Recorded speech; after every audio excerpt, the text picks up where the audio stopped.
Hi everyone, in this video I want to show you another advanced strategy. This time, once again, not limited to chatbots. You could use it for many other markets as well, including B2B as well as most B2Cs.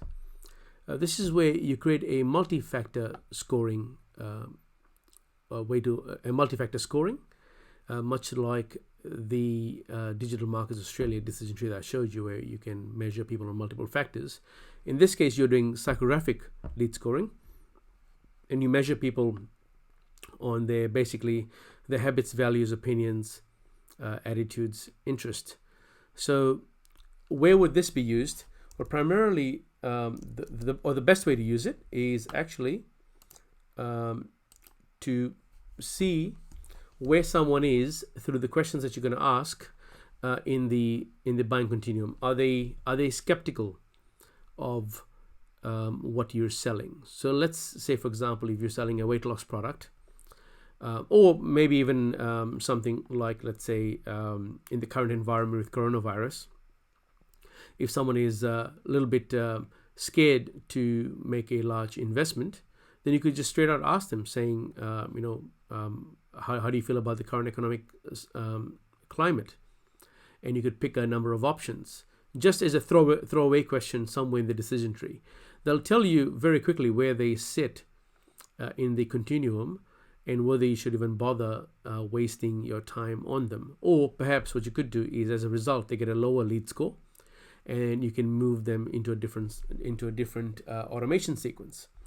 So where this applies is, if I can just go back to the sheet here, is to ask them questions about these things. Now, this I cover quite extensively in this course here, which is it's free for you to get. Simply go to log into LeadsHook and then go to help, and then training and courses, and search for the 1 hour interactive course under 1 hour. You don't have to watch you can watch the whole thing, but the one that I wanted you to focus on for this one is that course there, which is unit 2, where I go through how to structure your questions to extract the most amount of data out of your leads and prospects. Right, so I want to say much more than that, because this is quite an advanced topic. I could do a whole 1 to 2 hour training course on the whole thing, but for now, just let you know that you could do not just lead scoring, something as simple as just taking behavioral scoring, which is what the previous example showed, where if someone takes an action or answers a couple of questions, you're just going to score some points.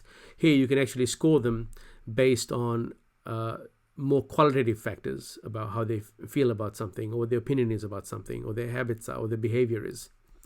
And that'll tell you, it's a much more robust, it's much more predictive of success, actually, to do profiling in psychographic terms, and then put them into autoresponder sequences or email marketing sequences that nurtures them in a different direction.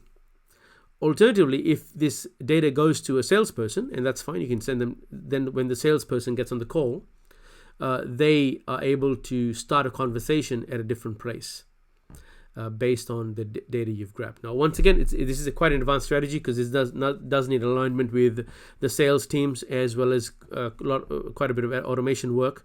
But once again, you know what?